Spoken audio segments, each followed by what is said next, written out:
Ito ang bahay na pinapangarap ko noon. May demolition letter na ho kami. Nakikiusap po kami sa inyo na makapag-cooperate na lang ho kayo para wala na ang gulo. Akala ko dito kami bubuo ng masayang pamilya at magagandang alaala. Pero habang nasusunog ito, parang sumisingaw rin lahat ng madilim na sekretong tinatago nito. Bakit po nagbago ang isip niyo? Nirefer kasi kami ng isa naming kasama kay Miss Castillo. You mean Marge Castillo? Hindi ko to kalalampasan. Yes? Ikaw talaga ang gusto ko makausap. Tungkol saan?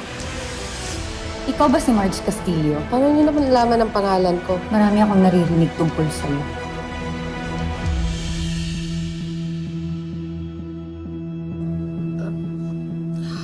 Alam niyo po, perfect po tong house to sa family niyo. Lahat po ng appliances at furnitures na nakikita niyo dito kasama na po sa package. Mamaya pagdating ng iba, itutour ko kayo sa mga rooms at rooms ng mga bata. Sayang ho na hindi ko nakasama ang asawa niyo. Busy daw siya sa work.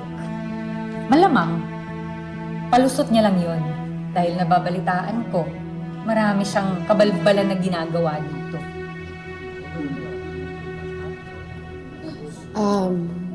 I guess we can start the tour now? Sandali! Sandali!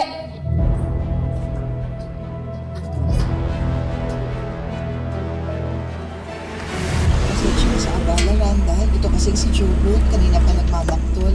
Gustong makita ang ate niya. Wala po yun, tita.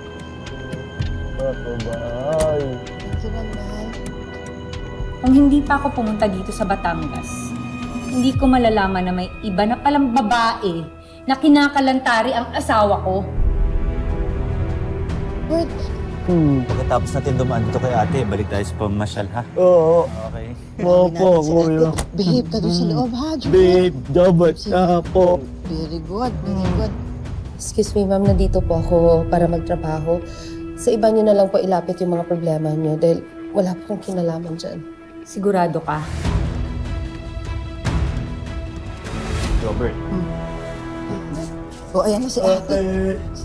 Salamat, Randa. Wow, laki naman ito. Ay, Marge, hangga. Ito na si Robert. Langga? Wow! Ang sweet naman ang tawagan niyo, Randall. Randall, kilala mo siya? Oo. Kilalang kilala. Dahil ako lang naman ang asawa ng lalaking to. At ako lang naman ang nanay ng mga anak niya.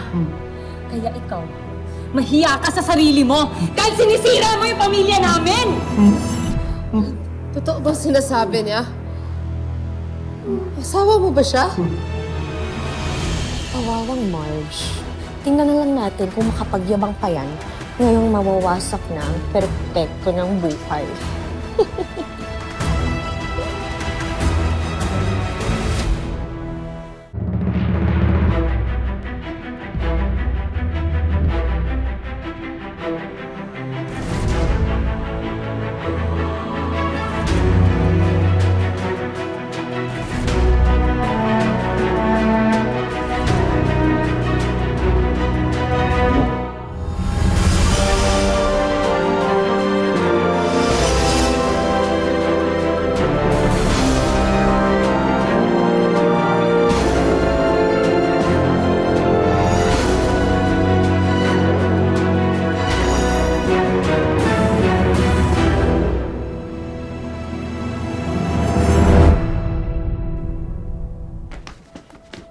Pagmasdan niyo tong balanding to! Dahil habang inaalagaan ko yung anak namin, ginagapang niya tong asawa ko! Hindi ka na, Jenny.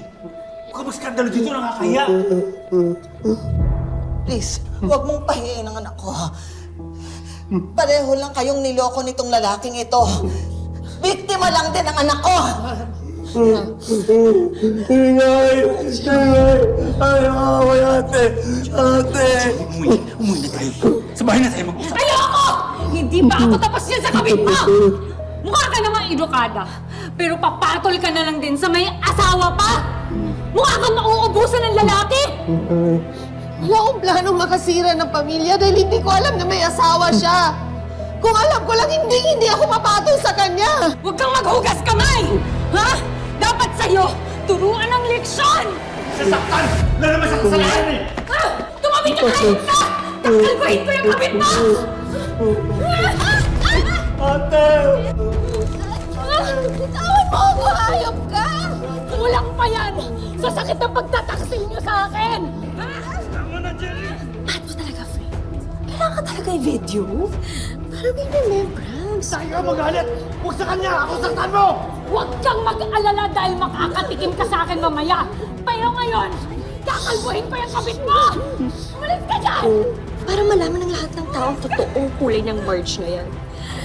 Na hindi lang siya nanunulot ng client, kundi isa din siyang kabit at mga agaw.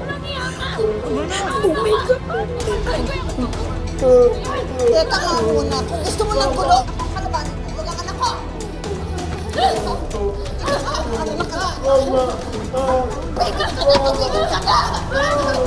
Tama na! Ububusin ang pasensya ko!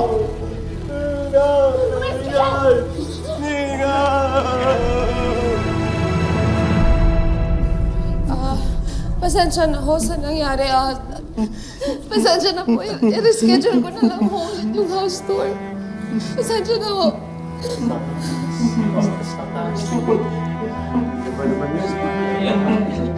Tipon pa naman kami ng oras dito.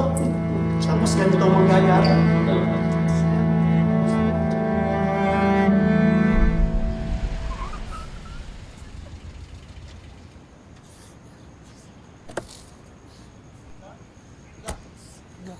Langga.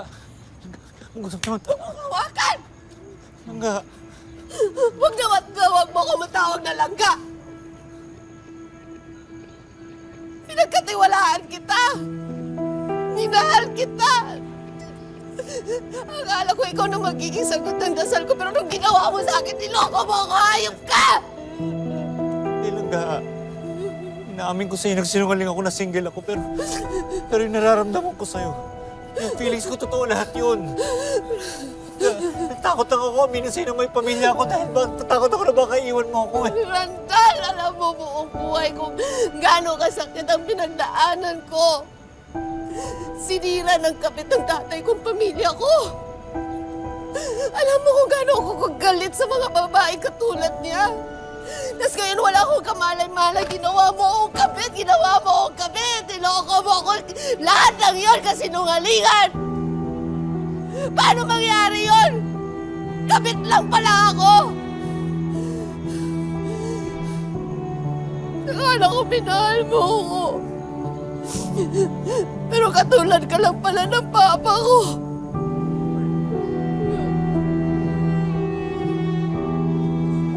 Huwag mo hawakan, huwag ka lumapit sa akin. Huwag! Kuya!